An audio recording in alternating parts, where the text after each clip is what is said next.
Podcast में आपका स्वागत है। मैं हूँ शशि और मैं हूं किरण।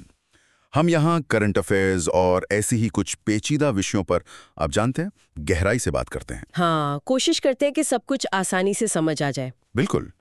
तो आज टेक की दुनिया से एक बड़ी खबर है। ओप्पो ने भारत में अपनी नई के सीरीज लॉन्च की है।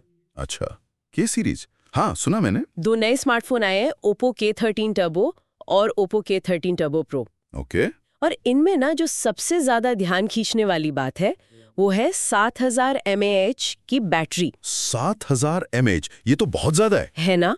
और साथ में भारत में पहली बार किसी फोन में इनबिल्ट कूलिंग फैन भी दिया है। कूलिंग फैन फोन के अंदर? ये तो मतलब गेमिंग के लिए कुछ सीरियस चीज लग रही है। वही तो सवाल यही है कि क्या ये फोन, खासकर ये बैटरी और फैन के साथ, मिड रेंज गेमिंग सेगमेंट में एकदम तहलका मचा देंगे। देखना होगा क्या ये वाकई गेम चेंजर हैं या सिर्फ मार्केटिंग गिमिक। चलो पता लगाते हैं। हाँ, शुरू करते हैं ओप्पो K13 टर्बो से। ये वाला फोन रोजमर्रा के इस्तेमाल और गेमिंग दोनों के लिए अच्छा बैलेंस बनाने की कोशिश कर रहा है शायद। स्पेसिफिकेशंस क्या है इसके? स्क्रीन काफी बड़ी है, 6.8 इंच की LTPS एमोलेड डिस्प्ले है, फ्लेक्सिबल एमोलेड। अच्छा। 120 हर्ट्ज का रिफ्रेश रेट है स्मूथनेस के लिए, और 1600 निट्स की पीक ब्राइटनेस, मतलब धूप में भी दिख जाएगा ठीक से। प्रोसेसर कौन सा है? मीडियाटेक डायमेंसिटी 8450 चिपसेट है। डायमेंसिटी 8450, ये तो काफी कैपेबल प्रोसेसर है इस रेंज के हिसाब से। अच्छी परफॉर्मेंस देगा। हाँ, और साथ में 8 GB रैम है। स्टोरेज के 2 ऑप्शन है, 128 GB और 256 GB। और कैमरा? ओप्पो के फोन में कैमरा भी अहम होता है। इसमें पीछे डुअल कैमरा सेटअप है। मेन सेंसर 50 मेगापिक्सल का है OIS के साथ। OIS जरूरी है स्टेबल फोटो और वीडियो के लिए। बिल्कुल। दूसरा 2 मेगापिक्सल का डेप्थ सेंसर है और फ्रंट में 16 मेगापिक्सल का कैमरा है सेल्फीज के लिए। ठीक है। और बैटरी तो हमने बात करी ली, 7000 mAh। हाँ, और उसको चार्ज करने के लिए 80 वॉट की फास्ट चार्जिंग। 80 वॉट मतलब करीब 35-40 मिनट में फुल चार्ज हो जाना चाहिए अंदाजन। शायद, हाँ। और इसमें भी वो इनबिल्ट कूलिंग फैन है, नॉर्मल टर्बो में भी। इंटरेस्टिंग, मतलब हैवी यूज में ये भी ठंडा रहेगा। कीमत क्या रखी है इसकी? कीमत शुरू होती है 27,999 रुपए से 8 GB प्लस 128 GB वाले मॉडल के लिए। ठीक है, मिड रेंज में है। हाँ, और 8 GB प्लस 256 GB वाला 29,999 का है। बिक्री 15 अगस्त से शुरू होगी, प्री ऑर्डर्स चल रहे हैं, कुछ बैंक डिस्काउंट्स भी हैं। और सॉफ्टवेयर? एंड्रॉयड 15 मिलेगा, कलर OS 15 के साथ, और 2 साल के OS अपडेट्स का वादा है। 2 साल, ठीक है।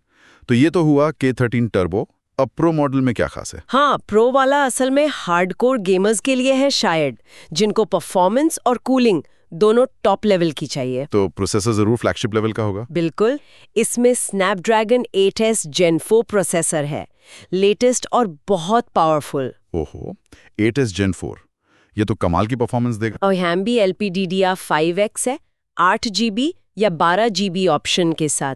स्टोरेज UFS 4.0 है, 256 GB। मतलब सब कुछ एकदम तेज, ऐप लोडिंग, गेम लोडिंग, सब। और कूलिंग प्रो में क्या अलग है? इसमें एक्टिव कूलिंग फैन है। ओप्पो इसे रैपिड कूलिंग इंजन कह रहा है। एक्टिव फैन मतलब पंखा सच में घूमेगा? कितनी तेजी से? हाँ, कंपनी कह रही है 18,000 RPM तक, मतलब प्रति मिनट 18,000 चक्कर। बाप रे, 18,000 RPM, ये तो बहुत तेज है। फोन ठंडा तो रहेगा फिर? दावा तो यही है। और एक और चौंकाने वाली बात, क्या? इसकी वाटरप्रूफ रेटिंग IPX6, IPX8 और IPX9। IPX9, ये तो बहुत हाई लेवल की वाटरप्रूफिंग है, गर्म पानी के जेट से भी प्रोटेक्शन। हाँ, और ओप्पो का दावा है कि ये इंडस्ट्री का पहला एयर कूल्ड फोन है जो इतनी हाई रेटिंग के साथ पूरी तरह वाटरप्रूफ है। ये वाकई में इंप्रेसिव है। एयर कूलिंग वाले फोन आमतौर पर इतने वाटरप्रूफ नहीं होते। बैटरी इसमें भी 7000 mAh है, 80 वॉट चार्जिंग के साथ। कैमरा सेटअप बेस मॉडल जैसा ही है, 50 MP प्लस 2 MP रियर और 16 MP फ्रंट। कैमरा में अपग्रेड नहीं है प्रो में। ठीक है। कीमत थोड़ी ज्यादा है, 37,999 रुपीज से शुरू है, 8 GB प्लस 256 GB के लिए, और 12 GB वाला 49,999 रुपीज का है। करीब 10,000 का फर्क है बेस मॉडल से। हाँ, बिक्री और ऑफर्स वैसे ही हैं जैसे टर्बो के, एंड्रॉयड 15 और 2 साल के OS अपडेट्स भी। तो अब सीधी टक्कर आती है iQOO Neo 10 से, है ना? उसमें भी 8s Gen 4 प्रोसेसर है और 7000 mAh बैटरी। बिल्कुल सही।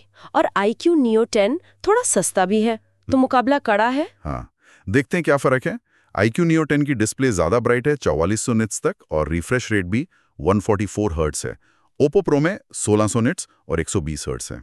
तो डिस्प्ले के मामले में iQOO थोड़ा आगे है। और चार्जिंग में भी iQOO में 120 वॉट की चार्जिंग है, ओप्पो प्रो में 80 वॉट। मतलब iQOO शायद 25 मिनट में फुल चार्ज हो जाए, ओप्पो को थोड़ा ज्यादा टाइम लगेगा। हाँ, कैमरा में भी iQOO के पास 8 MP का अल्ट्रा वाइड लेंस है, जो ओप्पो प्रो में नहीं है, और सेल्फी कैमरा 32 MP का है। तो कैमरा के लिहाज से iQOO ज्यादा वर्सेटाइल लगता है। लेकिन ओप्पो प्रो कूलिंग में एक्टिव फैन के साथ शायद बेहतर परफॉर्म करे, खासकर लंबी गेमिंग सेशंस में। और वाटरप्रूफिंग में तो खैर IP68, 69 के साथ बहुत आगे है, iQOO के IP65 से। और सॉफ्टवेयर अपडेट्स? iQOO 3 साल के OS अपडेट्स दे रहा है, ओप्पो 2 साल के। तो यहाँ भी iQOO बेहतर है। और कीमत? iQOO 31,998 रुपए से शुरू होता है। हाँ, करीब 6000 रुपए सस्ता। तो फैसला मुश्किल है। ओप्पो प्रो में एक्टिव फैन और तगड़ी वाटरप्रूफिंग है, लेकिन iQOO डिस्प्ले, चार्जिंग, कैमरा वर्सेटाइलिटी और सॉफ्टवेयर सपोर्ट में बेहतर है और सस्ता भी है। बिल्कुल। तो ओप्पो की स्ट्रैटेजी क्या लगती है? वो शायद उन यूजर्स को टारगेट कर रहे हैं जिनके लिए गेमिंग परफॉर्मेंस और डिवाइस की ड्यूरेबिलिटी, मतलब वो कूलिंग और वाटरप्रूफिंग, सबसे ज्यादा मायने रखती है। हाँ, वो शायद उन फीचर्स के लिए प्रीमियम कीमत देने को तैयार होंगे। जबकि iQOO एक ज्यादा बैलेंस्ड पैकेज ऑफर कर रहा है, जो शायद ज्यादा लोगों को अपील करे, एक ऑलराउंडर टाइप का फोन। सही कहा। तो कुल मिला के ओप्पो K13 टर्बो और टर्बो प्रो भारत में आ गए हैं। बड़ी बैटरी और कूलिंग पर फोकस है। प्रो मॉडल अपने एक्टिव फैन और IP69 रेटिंग के साथ खास है, पर iQOO Neo 10 से तुलना में कुछ जगहों पर पीछे भी है। चुनाव आखिरकार आपकी जरूरत पर निर्भर करेगा। अगर गेमिंग और कूलिंग टॉप प्रायोरिटी है और वाटरप्रूफिंग चाहिए तो K13 टर्बो प्रो देख सकते हैं। और अगर बेहतर डिस्प्ले, तेज चार्जिंग, ज्यादा वर्सेटाइल कैमरा और लंबा सॉफ्टवेयर सपोर्ट चाहिए तो iQOO Neo 10 एक मजबूत दावेदार है। तो इस पूरी बातचीत पर आपकी क्या राय है? क्या आप एक्टिव फैन जैसी चीज के लिए ज्यादा पैसे खर्च करना चाहेंगे? नीचे कमेंट्स में हमें जरूर बताइएगा। और हाँ, अगर आपको इस तरह की टेक और करंट अफेयर्स पर गहरी बातचीत पसंद है तो पॉटिस्तान यूट्यूब चैनल को सब्सक्राइब करना मत भूलिएगा। बिल्कुल। और आपके मन में कोई और टॉपिक हो जिस पर आप हमें बात करते सुनना चाहें तो वो भी बताइएगा। और जाते जाते एक सवाल छोड़ जाते हैं, क्या active cooling fan mid range gaming phones का फ्यूचर है? क्या ये आम हो जाएगा? सोचिएगा जरूर। अगली बार मिलते हैं। हाँ, जरूर सोचिएगा। धन्यवाद।